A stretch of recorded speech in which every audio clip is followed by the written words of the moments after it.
Hello cuties, आप सभी का स्वागत है मूवीज़ पनघट में। आज हम बात करने वाले हैं she and her perfect husband के एपिसोड 19 की।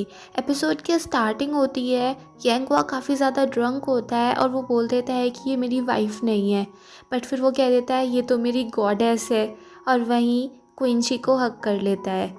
फिर क्विंची और काइलियांग यांगवा को गाड़ी में बिठा देते हैं और काइलियांग क्विंची से जाते जाते ये भी कह देता है कि मुझे नहीं पता कि आप लोगों की शादी फेक है या रियल है, बट मैं इतना जानता हूँ कि यांगवा आपको बहुत ज़्यादा पसंद करता है। भले से वो ये सब कुछ शो नहीं करता है, बट वो बहुत ज़्यादा फ्रेजाइल है, प्लीज़ उसका दिल मत तोड़िएगा। वूफी अपने डैड के साथ बैठी हुई थी, तभी वहाँ पे मिस टेंगुई भी आ गई थी। वूफी अपने डैड को मिस टेंगुई से इंट्रोड्यूस कराती है कि ये मेरी बॉस है। फिर दिखाते हैं वूफी मिस टेंगुई से कहती है कि प्लीज़ सॉरी, मैंने आपको ये बात बताई नहीं थी। टेंगुई कहती है अरे कोई प्रॉब्लम नहीं है, मुझे कभी पता ही नहीं चला कि हमारी कंपनी में इतने अच्छे अच्छे लोग हैं, तुमने बहुत ही ज़्यादा लो प्रोफाइल रखी। फिर वूफी कह देती है कि मैं अपनी डैड की कंपनी को अपनी लॉ फर्म का क्लाइंट बना सकती हूँ। मिस टेंगुई उसकी बात से काफ़ी खुश हो जाती हैं और वो पूछती हैं कि मुझे ये पता है कि आजकल की दुनिया कैसी है, तुम्हें इसके बदले में क्या चाहिए। फिर वूफी यही सुन के खुश हो जाती है। दूसरी साइड दिखाते हैं क्विंची यांगवा को जैसे तैसे करके घर पे लेके आती है। यांगवा को देखकर क्विंची मनी मन खुश होती रहती है और साथ में उसको एक किस्सी भी दे देती है। नेक्स्ट डे दिखाते हैं जब क्विंची ऑफिस पहुंचती है तो वो देखती है कि उसका ऑफिस अब वूफी का ऑफिस हो चुका है। तभी उसको मिस्टर क्याओ कहते हैं कि तुम्हारे लिए दूसरी जगह प्रिपेयर हो चुकी है, और क्विंची मनी मन सोचने लगती है कि अब उसको दूसरा ऑफिस मिल चुका है, वो बहुत अच्छे से उसको देखेगी।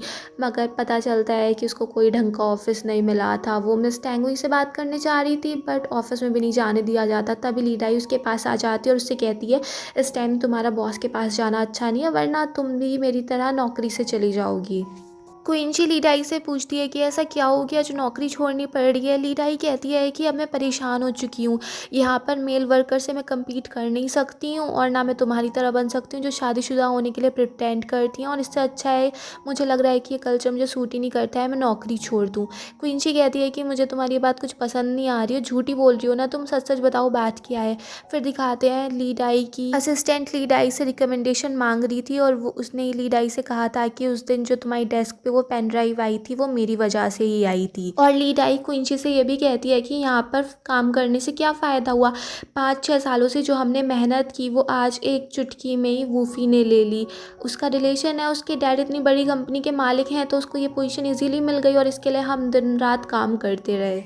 क्विंची लीडाई से कहती है कि ये नौकरी छोड़ के मत जाओ, कुछ सालों में ये पॉलिसी चेंज हो जाएगी जो हमारे साथ डिस्क्रिमिनेशन करती है। लीडाई कहती है तुम पागल हो गई हो क्या, कोई हमारे लिए पॉलिसी क्यों चेंज करेगा। और फिर वो उसको समझ आता है कि अच्छा तुम प्रमोशन इसीलिए चाहती हो ताकि तुम पॉलिसी चेंज कर सको, और फिर वो उस पर हंसने लगती है कि कोई दूसरों के लिए इतना बड़ा काम क्यों करेगा, तुम अपने आप को क्या समझ रही हो। और फिर लीडाई क्विंची से ये भी बोलती है कि जब तुम अब 11th फ्लोर पे जा रही हो, पहले अपना थोड़ा सिक्का तो जमा लो वहाँ पे, तभी तो तुम कुछ कर सकती हो। फिर वो मिस्टर क्याओ को भी बुलाते हैं और मिस्टर क्याओ कहते हैं कि वोटिंग में 7 मेंबर्स वोट करने वाले थे, जिसमें 3 काउंसलर शैन को मिले और 3 काउंसलर क्विन को मिले, और साथ में उनकी लॉ फर्म ने एक दूसरी रिक्रूटमेंट भी कर ली है, वो है जुनहुई। फिर दिखाते हैं क्विंची अपना सामान लेने आती है वूफी के ऑफिस में से। वूफी उसको काफ़ी ज़्यादा टोंट कर रही होती है, बट क्विंची भी उससे कह देती है कि मुझे नहीं पता था कि तुम इतनी ज़्यादा काबिल हो, मैं तुम्हें कुछ ज़्यादा तो नहीं सिखा पाई, चलो फिर देखते हैं। और फिर वहाँ से अपना सामान ले जाती है, और जब वो अपना सामान लेके जा रही थी तब वो जुनहुई से टकरा जाती है। जुनहुई क्विंची से बोलता है कि मेरा ऑफिस तुम्हारे बिल्कुल साइड में ही है। क्विंची कहती है कि तुम्हें प्रॉब्लम क्या है, तुम्हारी लाइफ अच्छी खासी चल रही थी, तुम्हारी एक अच्छी खासी वाइफ है जो तुम्हें सब कुछ लाके दे सकती है, अब तुम मेरी छोटी सी बोट को परेशान करने क्यों आ गए हो। जुनहुई क्विंची से पूछता है कि तुमने क्या ड्रामा फैला रखा है, मुझसे ब्रेकअप करते ही तुमने शादी कर ली, और ये तुम्हारा 2.5 साल का बच्चा कहाँ से आ गया, कौन है उसका बाप। क्विंची भी बोल देती है कि तुम्हारी अब लाइफ है ना, तुम मेरी लाइफ में क्यों घुसना चाह रहे हो, पास्ट को फिर से बाहर निकालना क्यों चाह रहे हो। और फिर जुनहुई वहाँ से गुस्से में चला जाता है। फिर दिखाते हैं यांगवा क्विंची से मिलने के लिए आया होता है और वो उसके लिए लंच लाया था, और वो क्विंची से सॉरी भी बोलता है कि रात में ड्रंक था और पता नहीं मैंने फ़ोन कॉल पे क्या क्या बोल दिया, मुझे कुछ याद तो नहीं, अगर मैंने कुछ गलत बोल दिया हो तो उसके लिए मुझे माफ़ कर देना। क्विंची कह देती है कि तुमने ऐसा कुछ गलत नहीं बोला था, बस मुझे बहुत सारी पोएम सुनाई थी। जिसे सुनकर यांगवा खुश हो जाता है कि चलो उसने कुछ गलत नहीं किया। फिर वो दोनों खुशी खुशी लंच करने लगते हैं और जुनहुई उन दोनों को लंच करते हुए देख लेता है। फिर दिखाते हैं ली डाई ने अपना रेजिग्नेशन दे दिया होता है, अपने सारे सामान वापस कर दिए होते हैं। मिस्टर क्याओ कहते हैं कि मुझे यकीन नहीं था कि तुम सच्ची में नौकरी छोड़ दोगी। ली डाई भी कह देती है अब तुमने इतने अच्छे अच्छे सजेशन दिए थे तो मैं कैसे मना करती। और फिर वो उसको ये भी बोल देती है कि मुझे लगता है कि अब तुम्हें क्विंची को ये सजेशन देने की ज़्यादा ज़रूरत है, उनको इस सब चीज़ों की ज़रूरत है। फिर दिखाते हैं टेंगुई क्विंची से मिलने आती है और उसको गले लगा लेती है और उससे कहती है कि बस ये कुछ दिनों की प्रॉब्लम है, फिर सब ठीक हो जाएगा। और फिर वो क्विंची से ये भी बोल देती है कि जुनहुई वूफी का फियांसे है, वूफी ने जुनहुई को रिकमेंड किया था। और साथ में वो क्विंची से पूछती है कि वूफी तुम्हें ही टारगेट क्यों कर रही है। दूसरी साइड मिस्टर क्याओ भी चौंक जाते हैं जब ली डाई उनको बताती है कि वूफी क्विंची को ही टारगेट कर रही है। मिस्टर क्याओ ये सुन के चौंक जाते हैं और वो कहते हैं तभी तो सब लोग ये बात कर रहे हैं कि क्विंची यहाँ पे 3 महीने से ज़्यादा नहीं टिक पाएगी। और इसी चीज़ को लेके बहुत सारी बैट भी चल रही हैं कि क्विंची यहाँ पे टिकेगी नहीं।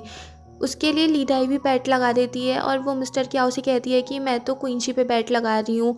अगर क्विंची इस बच्ची वूफी को भी नहीं हरा पाई तो मैं सोचूंगी कि मैं सच में हार गई, कि मैं क्विंची जैसी लड़की से हार गई। और फिर मिस्टर क्याओ ली डाई को ये भी बताते हैं कि क्विंची को जो वोट चाहिए था वो टेंगुई ने उसको नहीं दिया था और टेंगुई ने ये सब कुछ किया है कि क्विंची को इतनी ज़्यादा प्रॉब्लम फेस करनी पड़ रही है मिस लैन के केस की वजह से। मगर जो हमारी बॉस लेडी है टेंगुई वो बहुत चालाक है, बहुत समझदार है, उसे आर्ट ऑफ मैनेजमेंट आती है। अब तुम देखना वो क्विंची से ऐसे मिलेगी और उससे अपना सारा काम भी करवा लेगी, क्विंची उसके लिए सब कुछ करेगी। फिर दिखाते हैं टेंगुई क्विंची से पूछ रही होती है कि तुमने वूफी के साथ ऐसा किया जो वो तुमसे इतना ज़्यादा गुस्सा हो गई, वो इतना कुछ कर रही है तुम्हारे खिलाफ।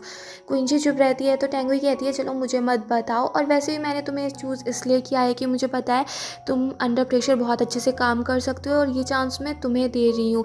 वैसे तो हमने जुनहुई को भी बुलाया है बट मैं चाहती हूँ कि मेरी टीम का कोई मेंबर ही चूज़ हो जाए आगे के लिए।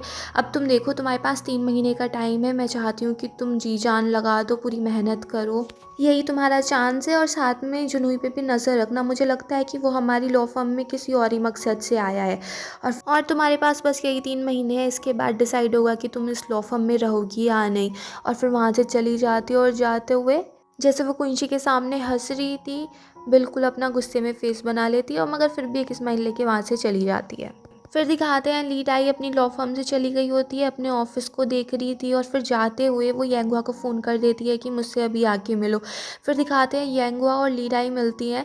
ली डाई उसको बताती है कि मुझे पता चल चुका है तुम्हारी फेक मैरिज के बारे में, तो मुझसे छिपाने की कोई ज़रूरत नहीं है, क्विंची ने मुझे सब कुछ बता दिया। मुझे कोई मतलब नहीं है कि तुम्हारी शादी कैसी है, मुझे कोई फ़र्क नहीं पड़ता है, बट मैं क्विंची को काफ़ी ज़्यादा मानती हूँ कि बताओ उसने इतनी हिम्मत कर ली, वो बहुत ज़्यादा ब्रेवर थी, मैं इतनी ज़्यादा नहीं हूँ। और तुम्हें पता है अगर तुम्हारा कभी ये झूठ पकड़ा गया तो तुम भी फंसोगे इसमें। तो मैं तुमसे एक बात बताना चाहती हूँ, क्विंची जो करना चाहती है वो बहुत ही ज़्यादा अच्छा काम है, बहुत नोबल काम है, मगर वो काम बहुत ही ज़्यादा मुश्किल है।